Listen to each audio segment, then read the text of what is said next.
Most roads are built with safety in mind, but not these ones. These roads in today's video leave no space for error, where one wrong move means disaster, and your survival depends entirely on skill, nerve, and luck. Here's 15 roads that have no margin for error. Number 15. Passage du Gois, France. So Passage du Gois, it's a unique causeway in the Bay of Biscay. It connects the island of Noirmoutier to mainland France. Now, unlike most roads, it's only accessible at low tide. It disappears entirely underwater when the sea rises.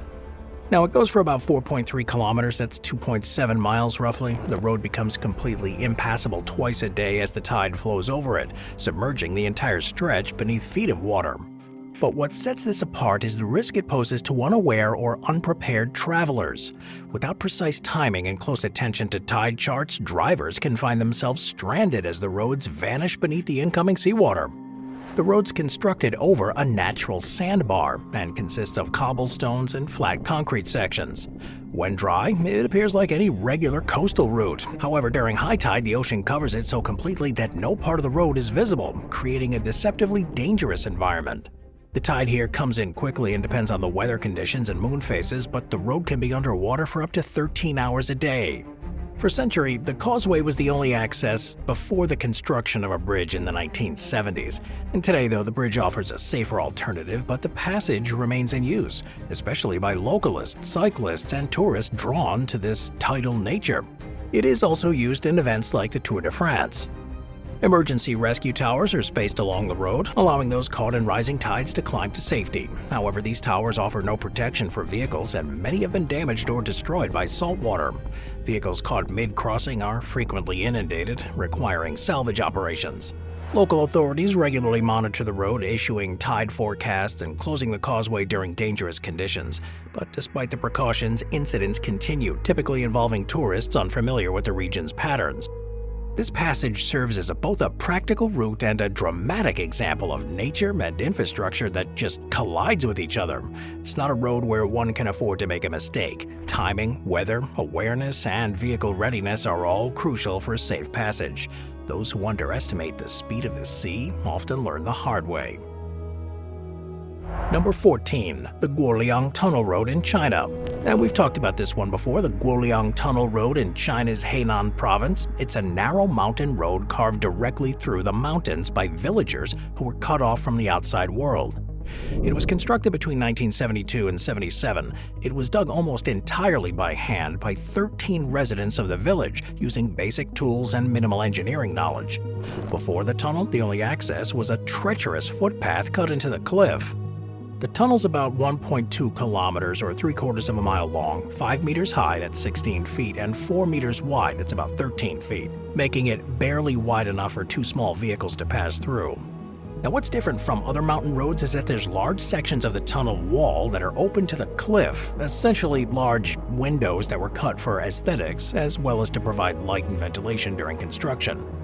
The road surface here is uneven and unpaved in some areas, and because it was hand-carved into a steep rock face, its geometry includes sudden turns, blind corners, and inconsistent width. Guardrails here are minimal or entirely absent, and during the rain or snow, the tunnel becomes extremely slippery. Falling rocks are a constant threat, and maintenance is irregular. The tunnel, of course, has earned a global reputation for being dangerous, but also for its human perseverance. The villagers who constructed it reportedly took 5 years to complete the road using only chisels and hammers. But with several fatalities during the process, their work has allowed the village to connect to the broader economy, attract some tourism, and reduce the isolation of it. However, the road remains unforgiving to those who miscalculated. Signage does warn drivers to proceed slowly and honk around blind corners. Visibility is often limited, especially during fog or rain, and the lack of lighting inside the tunnel makes nighttime travel pretty hazardous. Nevertheless, the Guoliang Tunnel Road is a lifeline for residents and a destination for those seeking a road where precision driving is not just encouraged, but absolutely essential. Number 13. Fairy Meadows Road in Pakistan. Fairy Meadows Road. It's widely considered one of the most dangerous roads in the world. It's in northern Pakistan and it connects the Caracoles Highway with the Fairy Meadows, a high-altitude grassland near the base of Nanga Parbat. That's the world's 9th tallest mountain. The road's primary reputation isn't built on congestion or poor pavement, it's built on the risk required to travel it. The road begins at Raikot Bridge, veering off from the Karakoram Highway.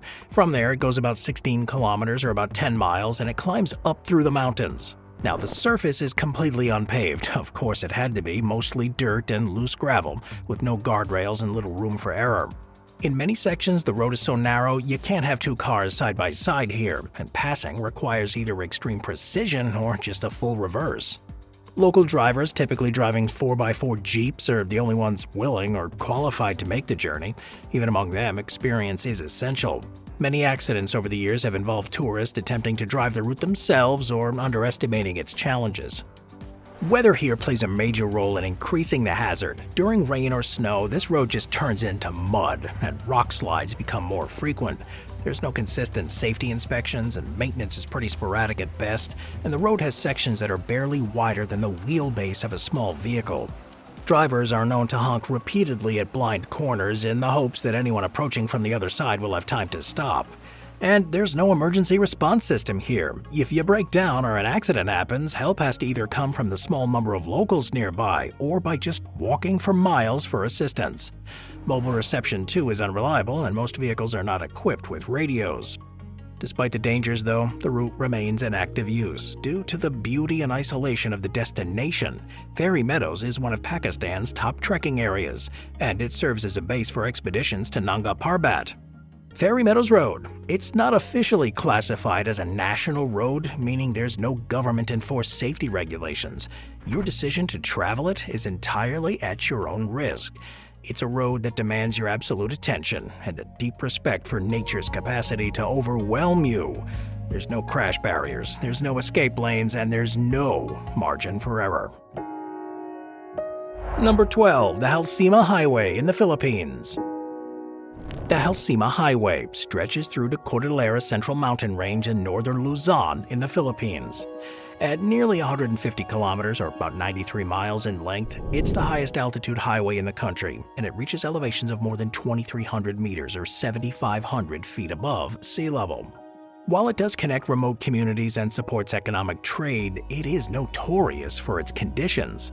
The road features a mix of concrete and asphalt segments, but even the paved sections have cracks, uneven terrain, and damage from regular landslides. In the rainy season, fog and reduced visibility just increase the hazard, and the road's winding, narrow layout hugs the cliffs, with few protective barriers in place to prevent vehicles from falling into ravines. Well, the most dangerous sections of the highway are found between the towns of Etok and Baguias, where landslides and road erosion are pretty frequent. Every year during typhoon season, huge portions of the road are just blocked by rock slides or mud and cutting off entire towns for days or weeks at a time. Even without severe weather, the mountainous terrain here is just shifting and crumbling, requires constant vigilance from you when you're driving. Public buses and passenger vans, often overloaded, are the primary vehicles that travel on this road daily, carrying commuters, farmers, and tourists. Despite the danger, though, locals have little choice but to use the highway, as it's the only link to markets and medical services in more developed regions. With tight corners and minimal shoulder space, buses have to make sharp turns, with one side nearly brushing against mountain walls and the other hovering inches above a vertical drop. Numerous fatal accidents have happened here, especially during the night or early morning hours when visibility is poorest. But efforts have been made to improve the road. In recent years, sections of the highway have been widened and reinforced with retaining walls. However, the combination of elevation, climate, and instability means the road is vulnerable to nature. Government agencies conduct routine inspections, but resources limited and the scale of the road makes full upgrades pretty difficult.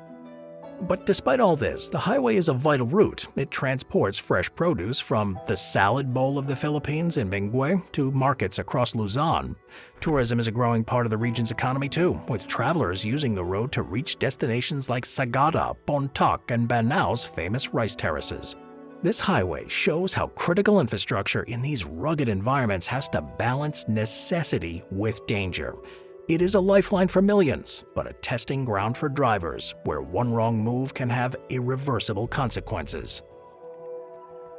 Number 11. The Transfagarasan Highway, Romania. The Transfagarasan Highway, it's also known as DN7C, is one of the most famous but extreme mountain roads in Europe. part of the Southern Carpathians in central Romania. It goes for about 90 kilometers, that's about 56 miles, of steep incline, sharp turns, tunnels, viaducts, and just alpine exposure. The road was conducted in the early 1970s under the order of Romanian dictator Nicolae Ceausescu, partly for strategic military reasons and partly as a showpiece of Romanian engineering. Today, it's both a tourist destination and a test of your driving skill. It features no margin for error on the narrow switchbacks and exposed cliffside sections. So the highway begins and then rises dramatically into the mountains, eventually reaching an altitude of over 2,000 meters or 6,700 feet near Lake Balea. It then descends towards the Sibiu County. Along the way, it passes through some of Romania's most scenic, isolated terrain. But the beauty comes at a cost. The road features hairpin turns, S-curves, and drop-offs with few guardrails. Sudden fog, snow, rockfall, and landslides are common hazards, and drivers navigating the road have to remain fully attentive, as the turns are often blind and tight enough to require full steering lock. The highway's most distinctive stretch, though, is the northern descent from the Balea Tunnel, Romania's longest road tunnel at over 2,900 feet. But the switchbacks in this portion have become iconic, often featured in drone photography and travel shows. But perhaps the most famous endorsement came from the British TV series Top Gear, when Jeremy Clarkson called the Transfagarasan Highway the best road in the world. That praise brought international attention, increasing tourism, but also increasing accidents, as visitors underestimated the difficulty of the drive. Well, the highway is only open seasonally due to the extreme weather here. Typically it opens in late June and closes in October, depending on the snow levels. Even in summer, though, weather in the upper sections can shift pretty quickly. Fog rolls in without warning, and it reduces visibility. Rain can turn the roads slippery, and snow sometimes returns even in early autumn. Snowplows and road crews maintain the road during the open season, but it's not uncommon for sudden closures to happen. Guardrails are inconsistent. Some sections have them, others don't, and the road is paved, but the surface varies in quality. Potholes are common in lower stretches, just like my area, and heavy rainfalls often undercuts the pavement, creating instability. Emergency services are pretty limited along the route. There's a few small towns at either end of the highway, but once in the mountains, medical or mechanical help is far away.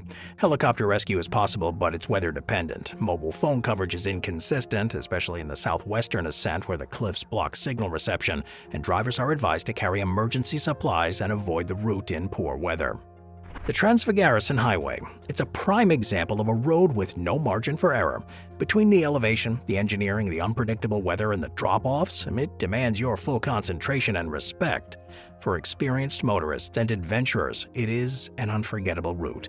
For the unprepared, it can quickly become a trap, one that nature and gravity don't forgive. Number 10. The Zojila Pass in India. Zojila Pass, it's one of the highest, most dangerous roads in the Indian Himalayas. It's located at an altitude of about 3,500 meters or 11,500 feet. This pass connects the Union Territory of Ladakh with Kashmir Valley in the north of India. The road that traverses it is not just a means of transport, it's a lifeline for the military, the economy, and the civilian population in one of the most geopolitically sensitive regions in Asia. But it's also a road that's so narrow and unstable that even experienced drivers have to treat it with extreme caution. The Zojila stretch is part of National Highway 1 or NH1, which connects Srinagar with Leh, the capital of Ladakh. It spans roughly 25 kilometers along the pass, but these 25 kilometers can take several hours to drive due to the road's condition. The terrain is unpaved in large parts, full of loose gravel, mud, and falling rocks. Guardrails are virtually non-existent, and one side are just towering cliffs, and the other sheer drops plunging hundreds of meters into the deep valleys. Snowfall here is extreme. Accumulations up to 30 to 40 feet in the winter months. The road is closed during most of the winter, and it's typically only open from May to October. Each year, teams of Border Roads Organization workers, BRO workers, BRO workers, clear the pass as early as possible using massive snow-cutting machinery. Even during the open season, though, snowstorms can roll in suddenly and just trap travelers. Avalanches, too, are a known hazard, and they've claimed many lives over the years. Drivers often rely on horns to signal their presence when rounding blind corners, and local drivers use specific signals and informal timing protocols to reduce any risk of head-on encounters. The road is exposed to landslides during the monsoon season too. That combination of loose soil, steep slopes, and heavy rain causes rocks and debris to fall without any warning. The Bro team regularly places signs warning of falling stones, and drivers are advised to never stop on marked slide zones. In several instances, landslides have swept away entire segments of the road, stranding hundreds of people at once. Despite the challenges, though, the road remains critical. It's the main land route supplying the Indian military stationed along the India-China and India-Pakistan borders in Ladakh. It also supports trade and movement for local residents who have few other alternatives. The only other way into Ladakh is by air, and flights are often canceled due to weather. Efforts are underway to improve this situation, though. India is currently constructing the Zojila Tunnel, a 14-kilometer, that's 8.5-mile-long tunnel designed to bypass the dangerous pass entirely. Once completed, it will be one of the longest road tunnels in Asia and provide year-round connectivity between Srinagar and Leh. In the meantime, though, travelers and truckers continue to rely on the old road. The government's added some reinforcements, and Bro personnel often accompany convoys with snow clearing and towing equipment. Even so, though, each year brings fresh stories of vehicles sliding off the edge, breakdowns in snowbanks, or avalanches cutting off access for days. Zojila is not a road to be taken lightly. It does represent one of the most extreme examples of driving on a literal edge, not just cliffs, but of national infrastructure. It is a test of your machine, your skill, and your endurance, in a place where the weather, the terrain, and even the political climate can shift without warning. For those who cross it, Zojila is unforgettable. For those who must use it regularly, it's a necessary gamble. Number 9. Sichuan-Tibet Highway, China. The Sichuan-Tibet Highway is one of the most perilous roads in the world. It stretches over 2,000 kilometers, about 1,250 miles. It connects Chengdu, the capital of the Sichuan province, with Lhasa, the capital of the Tibet Autonomous Region. This high-altitude mountain route, originally completed in the 1950s, passes through some of the most unstable and remote terrain on the planet. It's known for landslides, falling rocks, switchbacks, narrow cliffside paths where even a small mistake can have fatal consequences.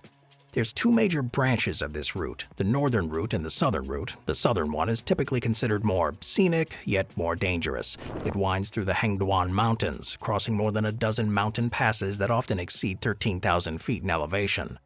Oxygen levels are low, weather conditions shift, and support infrastructure is rare. You'll not only face environmental hazards here, but mechanical strain on your vehicle due to the altitude and constant climbing and descending. The road is paved in some sections, which is kinda nice, but large portions are just gravel, mud, or partially collapsed. In many segments, road crews continuously have to clear landslides and debris, with roads frequently built on ledges carved into near vertical cliff walls. During the rainy season, usually between June and September, the highway becomes especially treacherous. Torrential rain trigger mudslides here that can bury whole sections of the road. And throughout the year, rockfalls are an omnipresent danger, sometimes triggered by temperature swings that just crack the mountain faces in half. But some of the most dangerous parts of the highway are the passes, like Zojila Pass at 4,200 meters, and Tongmai Bridge area, which is built next to one of the most active landslide zones in Tibet.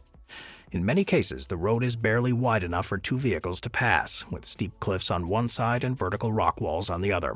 There's no room to maneuver or recover from mistakes. Drivers navigating this road have to use horns constantly. Despite the risks, though, the highway is crucial for the transport of goods, tourists, and local residents between Tibet and the rest of China. It holds a strategic military importance, too. The government continues to invest in improvements with new bridges, tunnels, and bypass routes. Yet due to the shifting geology and the vastness of the terrain, total safety remains out of reach. Travelers who do complete the journey often describe it as both exhilarating and exhausting. The scenery is unmatched, though. Glaciers, deep gorges, high-altitude grasslands, and centuries-old monasteries dot the landscape. But they're only accessible to those willing to endure the physical strain of the road. Altitude sickness is common, vehicle breakdowns are frequent, fuel stations and mechanical help are few and far between. Some sections of the highway are being replaced by newer expressways and rail lines, but many parts remain as they were decades ago, unchanged and dangerous. It's one of the clearest examples in the world of a road where the environment, not traffic laws, set the terms of your survival.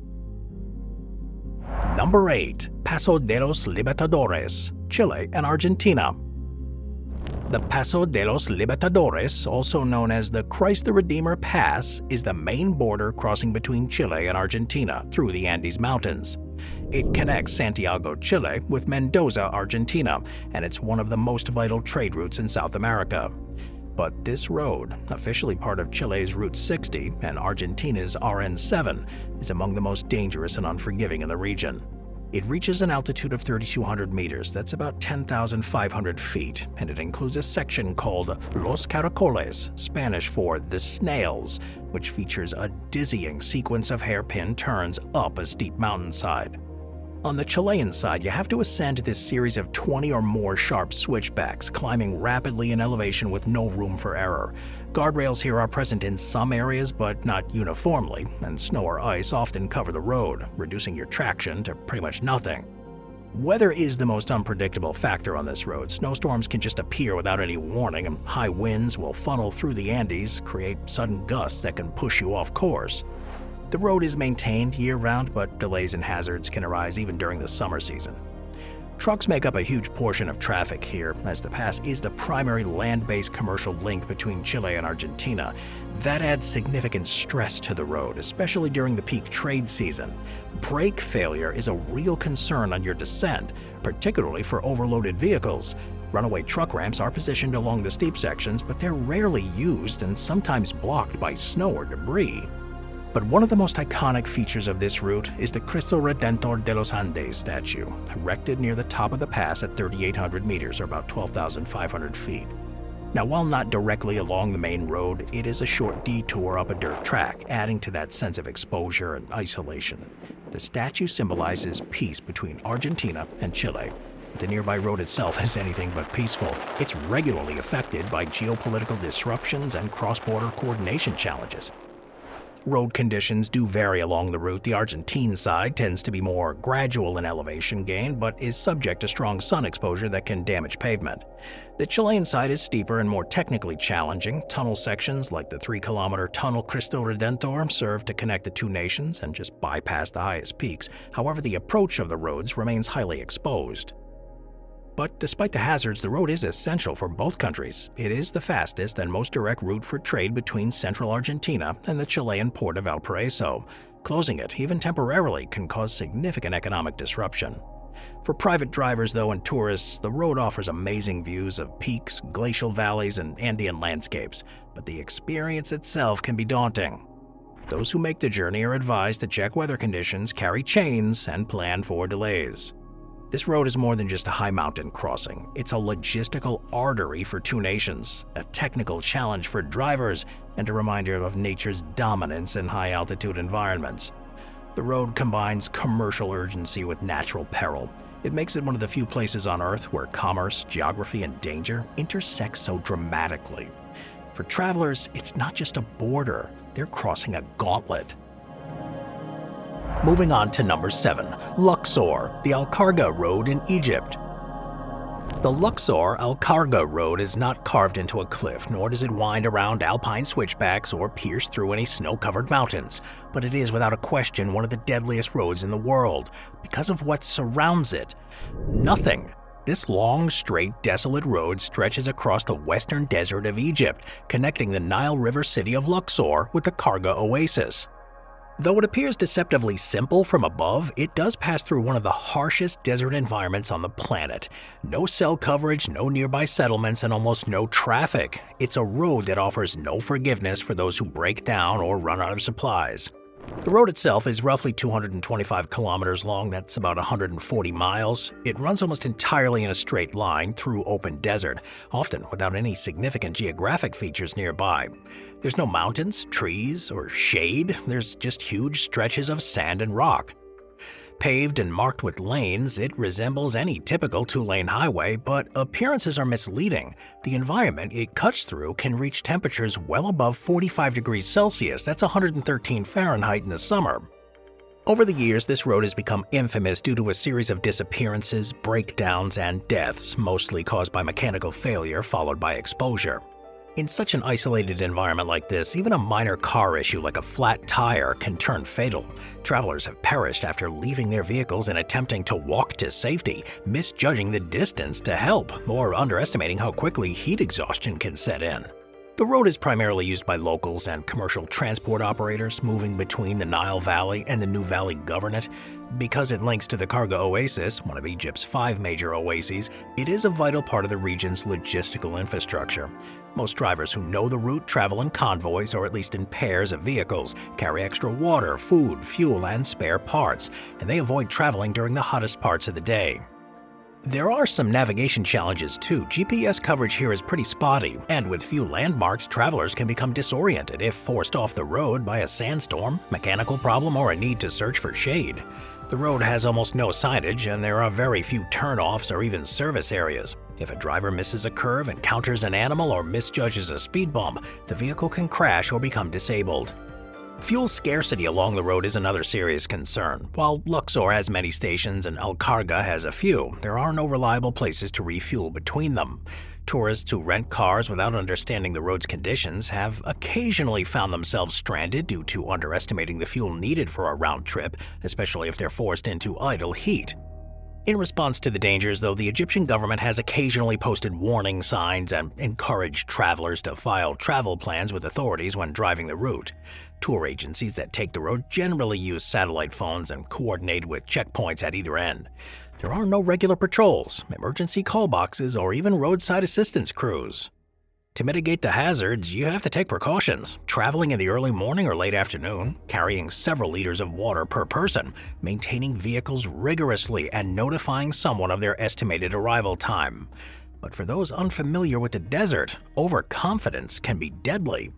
Unlike other roads on this list, this one doesn't twist or climb or teeter over any cliffs. Its danger is subtler and more final. It's not a road that punishes aggressive driving, it punishes complacency, inattention, and poor preparation. Its most dangerous feature is its emptiness. No cover, no help, and no second chances. Number 6. The Moki Dugway, Utah.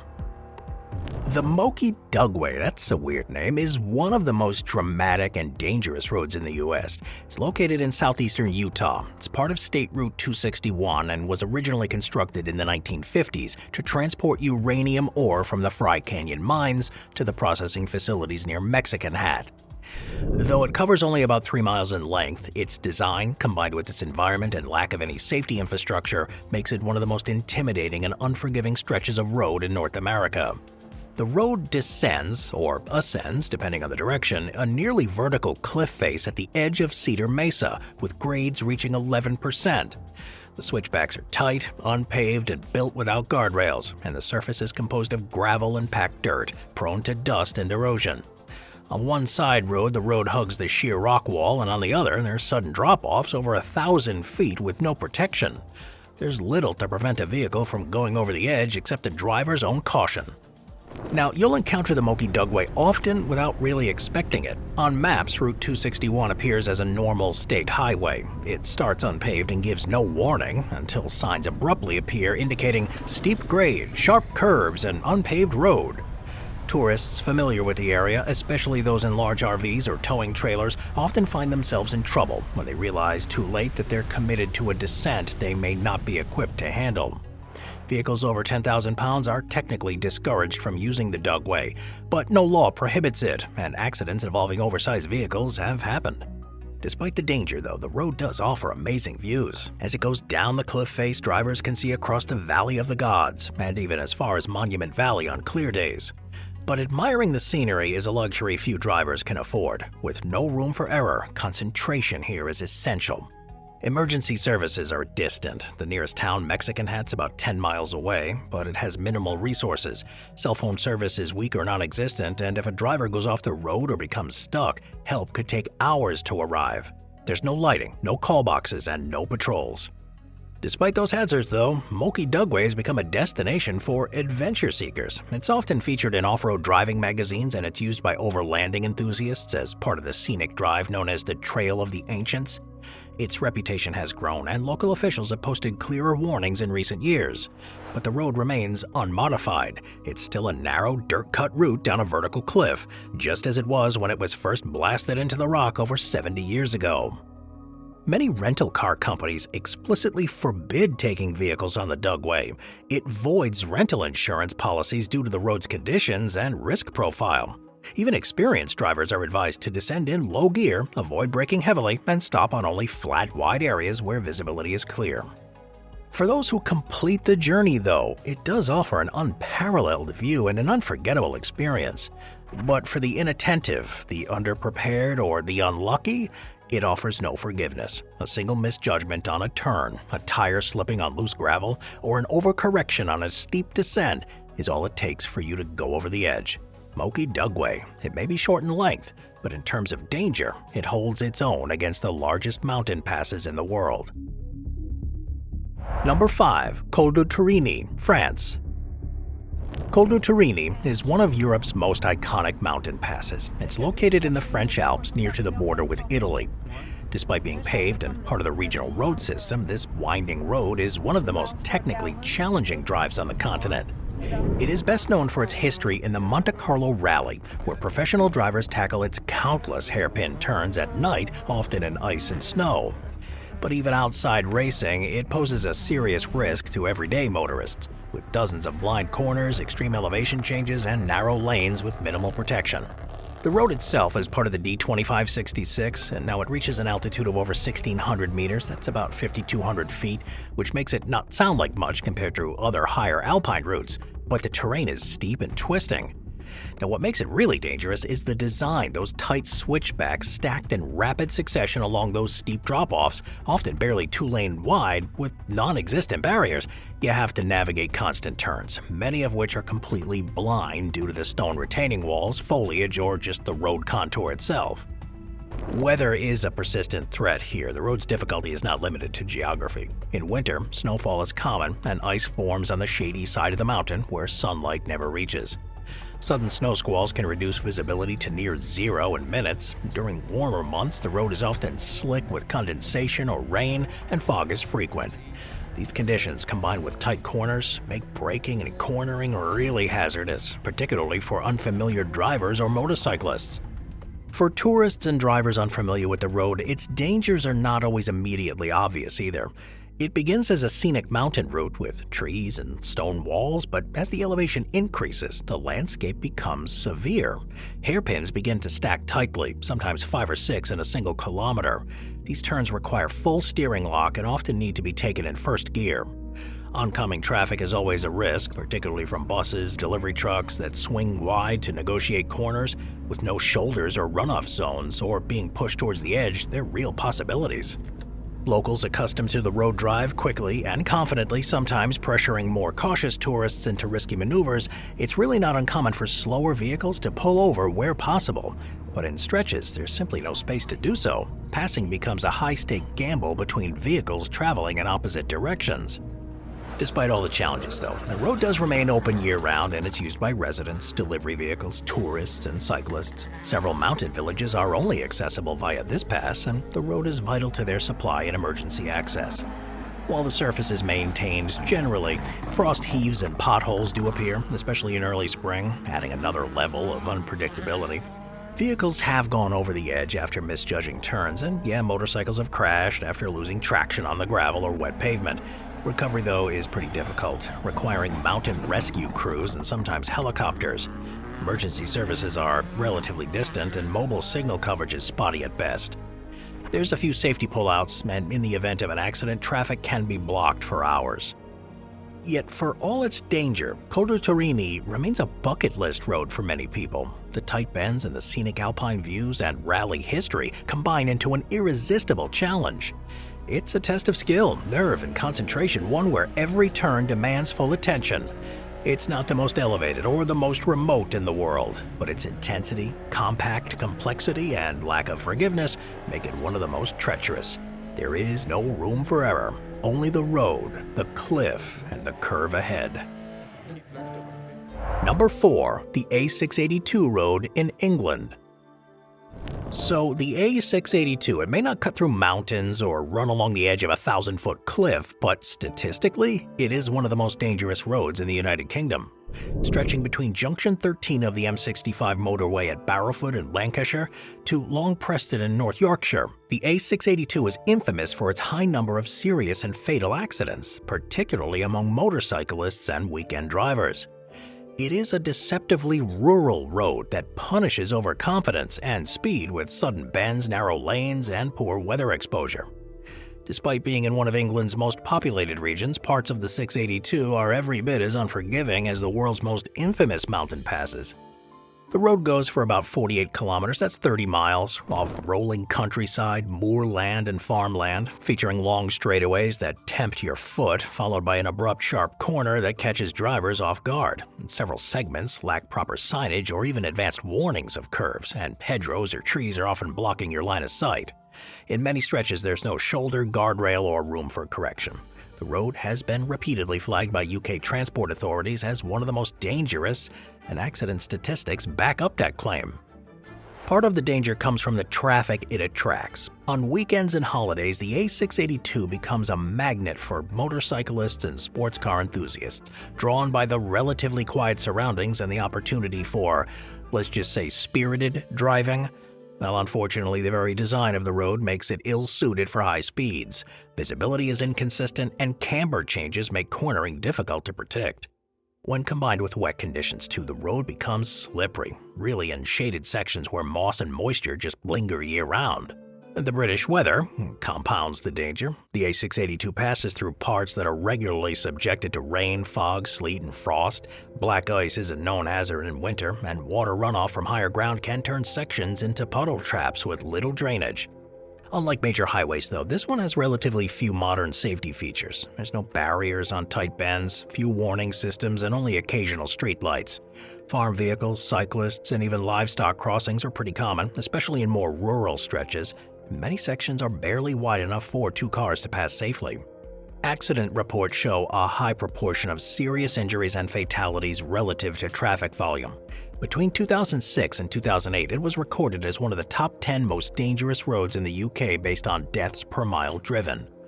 The government has responded with increased signage, speed limit reductions, and local enforcement, but the road remains hazardous. Part of that issue is human behavior too. Drivers continue to treat it like a challenge rather than a caution zone. Truck and delivery traffic too also adds some risk. Some segments are used heavily by vehicles transporting goods between the rural areas and regional hubs. From seasoned rural drivers to urban tourists on unfamiliar terrain, this all creates a volatile mix. Emergency response too here varies depending on location. In more populated southern stretches, help arrives quickly, but the more rural northern areas, response times are slower. There are a few deadly pullouts for breakdowns and mobile coverage is inconsistent, and while accidents are often cleared efficiently, the narrowness of the road means even a minor collision can just block traffic in both directions for hours. In contrast to the dramatic alpine passes or cliff-hugging highways, the A682's danger lies in its subtlety. It lulls driver into a false sense of safety with its pastoral scenery and moderate appearance, and then punishes misjudgment with harsh outcome. There's no dramatic cliff to fall from, but there's no margin for error either. A single wrong move, too fast into a bend, a missed signal, or an overcorrection can send you into a tree, a ditch, or oncoming traffic. For a road in a highly developed country surrounded by towns and infrastructure, the A682 stands out as a dangerous anomaly. It's a warning that not all peril lies in the extreme or the exotic. Sometimes the most dangerous roads are hiding in plain sight, quiet, curved, and just waiting for someone to misjudge a turn. Number 3. The Taroko Gorge Road in Taiwan. Officially part of Taiwan's Provincial Highway No. 8, is one of the most scenic and perilous stretches of road in East Asia, the Taroko Gorge Road. It winds through the cliffs of Taroko National Park. It runs from Taiwan's eastern coast westward to the central mountain range. It's famous for its tight winding turns and narrow tunnels, and a complete lack of space for driver error. Although the beauty of it makes it a major tourist attraction, the structure and location make it one of the most dangerous roadways in the country. With minimal roadside barriers and sharp drops just feet from passing traffic, drivers have to navigate carefully at every turn. Vehicle width matters here, and buses often crawl through tight spots at walking speed to avoid scraping rock or colliding with oncoming traffic. Now, the highway was originally built as part of a massive infrastructure effort by Taiwan's government in the 1950s. The aim was to connect the isolated eastern coast to the western interior of the island. The section that passes through the gorge was completed in 1960 after 4 years of construction. Much of the labor here was manual. Safety precautions were pretty minimal. More than 200 workers died during the construction of the highway. Memorials still mark several points along the road, including the Eternal Spring Shrine, which honors those killed during the project. From its eastern start point in the coast, the road begins as a relatively calm 2-lane highway. But once it enters the gorge, the terrain begins to shift. The road becomes a mix of single-lane passages and short tunnels that cut through rock. In many places, the ceiling height is too low for full-sized buses, forcing them to travel slowly or use alternative routes. Rockfalls are a constant hazard because the area is prone to earthquakes, and Taiwan regularly experiences typhoons. The road is frequently damaged by falling debris or washed-out sections. Drivers passing through the gorge often do so with one eye on the rock face above, watching for fresh cracks or loose boulders, or signs of instability. Warning signs are posted at intervals, but rockfalls can happen without warning, especially after heavy rain. Despite the risks, though, the road remains open to the public and it's used by locals, freight vehicles, and tourists. It provides access to some of Taiwan's most stunning natural features, including the Swallow Grotto, the Tunnel of 9 Turns, and Baiyang Trail. For many visitors, the experience is thrilling but nerve-wracking. Being able to reach out a window and touch solid rock on one side while staring straight down a ravine on the other is not for the faint of heart. Some tunnels here have been widened or reinforced, and there's emergency stopping bays placed sporadically throughout the route. However, the physical width of the gorge and the hardness of the marble rock make major alterations prohibitively expensive and complex. In 1999, a massive earthquake damaged multiple sections of the road, prompting a months-long closure and an effort to rebuild those damaged portions. Similar closures have happened after major typhoons in 2009, 2016, and 2021, each time requiring extensive repair work. Because the road is essential for maintaining communities and emergency services, the government does work quickly to reopen it, but even restored sections remain vulnerable to future rock movement. Despite its dangers, though, the road is considered one of the great feats of engineering in Taiwanese history. Building a functioning roadway through an active geological region with vertical cliffs of solid rock was a remarkable achievement. It is also important from a cultural and ecological standpoint. It runs through protected land, and it offers access to rare wildlife habitats, river ecosystems, and spiritual sites. Some of Taiwan's most famous hiking trails begin near the highway. And the government tries to balance road safety with the environmental preservation of the area, which limits expansion or the use of heavy industrial development along the gorge. There have been calls to limit access to the road, either by restricting hours or creating a permit system for vehicles. And as tourism continues to grow and vehicle sizes increase, congestion and accidents have become more frequent. The proposals have yet to be fully implemented, but the need for stricter controls is acknowledged by the authorities and the national parks officials. Emergency evacuation plans have also been refined in recent years in case of any major landslides or seismic events. For all its danger, the road remains a national icon and a magnet for thrill-seeking travelers. Despite its mix of awe and anxiety, the raw natural setting, the towering cliffs, and the tight curves demand your complete focus, and even a single lapse in attention can lead to disaster. Yet it remains open year-round, drawing those willing to trade comfort for an unforgettable and unforgiving journey through one of Taiwan's most dramatic landscapes. Number 2. The Bayburt Road, D915 in Turkey.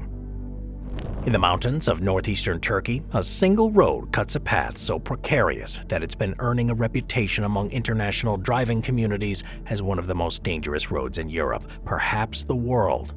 It's known officially as the D915.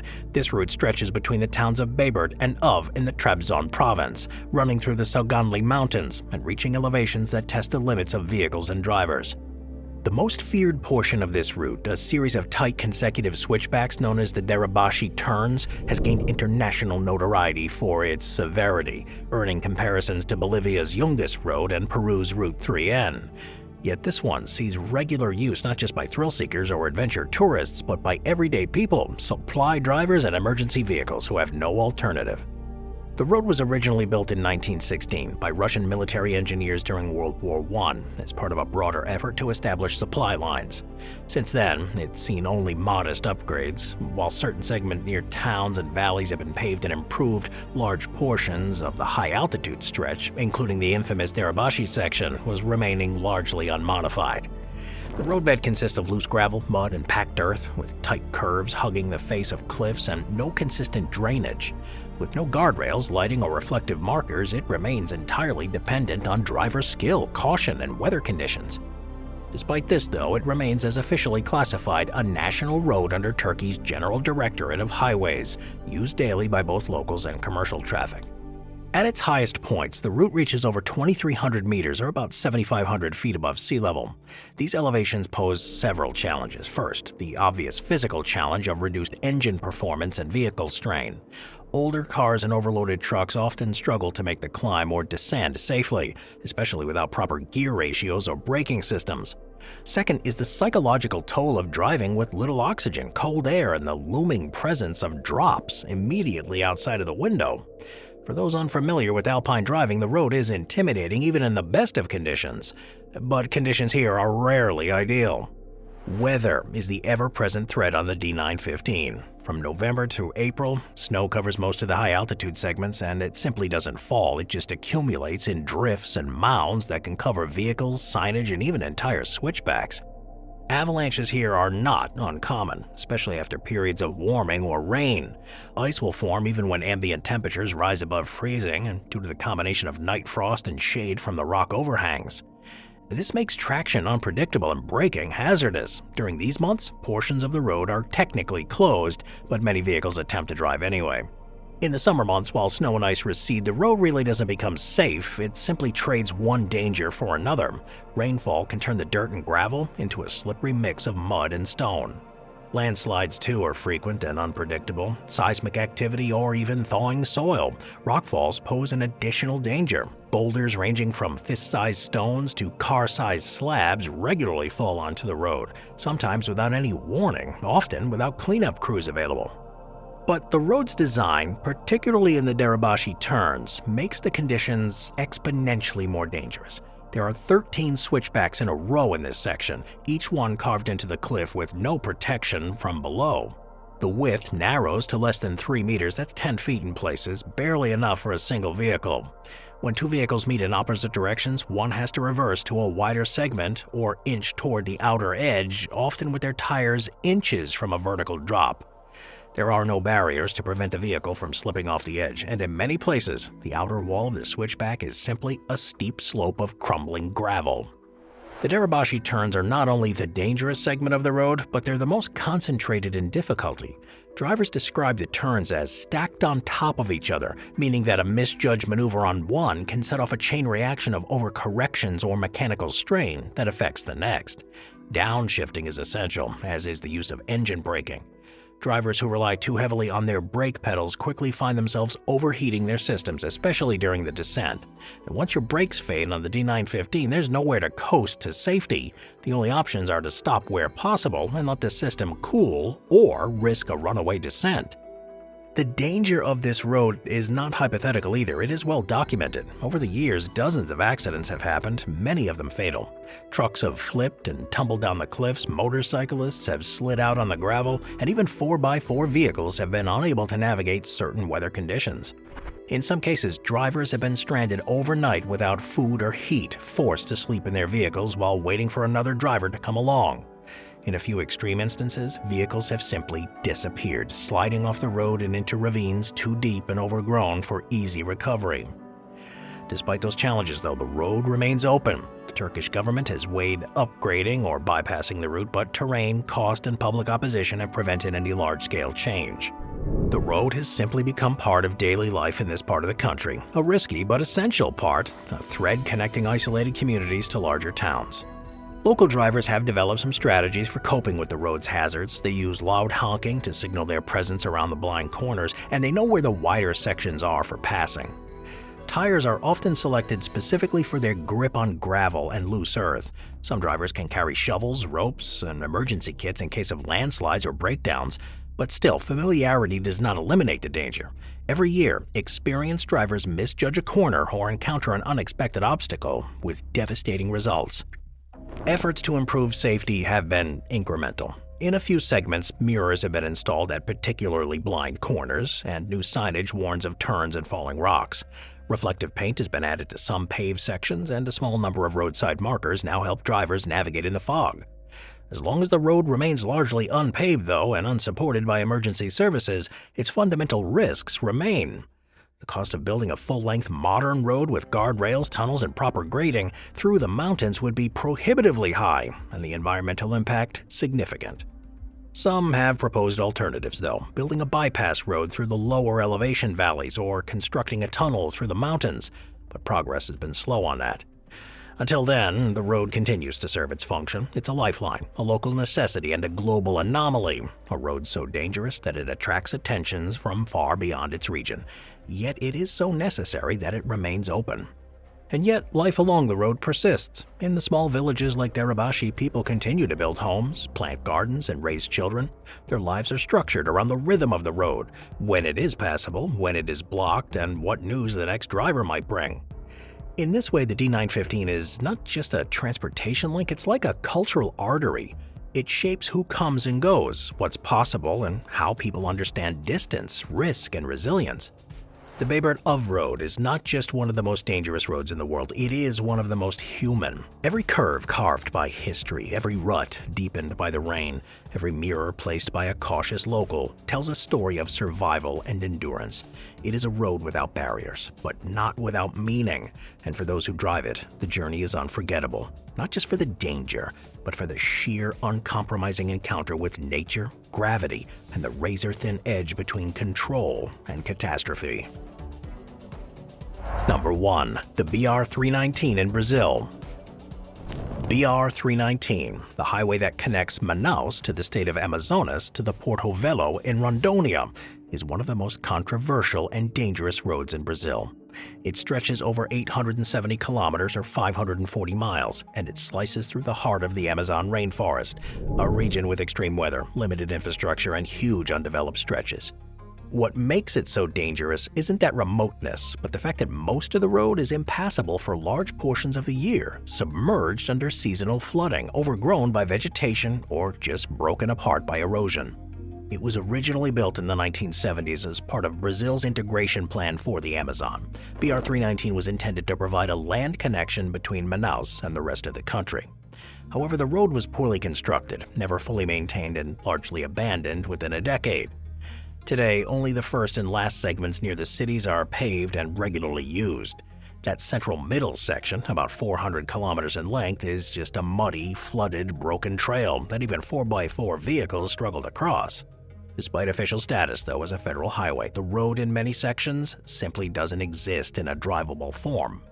There's no towns either along most of BR-319, and the few communities that exist there are tiny and have no fuel, medical services, or mechanical support. Drivers attempting the middle section have to carry multiple spare tires, jerry cans of fuel, food, drinking water, and tools for extraction. Many carry chainsaws or machetes to clear fallen trees. Breakdown here means isolation. With no cell phone coverage, no police patrols, and no satellite communication, rescue is not guaranteed. Efforts, though, to rebuild or pave it have been politically controversial. Environmentalists argue that upgrading the road would open the rainforest to illegal logging, land grabbing, and deforestation, while proponents claim the road is essential to connect isolated populations and reduce reliance on river and air transport. As of today, the reconstruction remains partial, and only certain dry season improvements have been made. Still, though, many sections remain as dangerous and degraded as they were in the 1980s.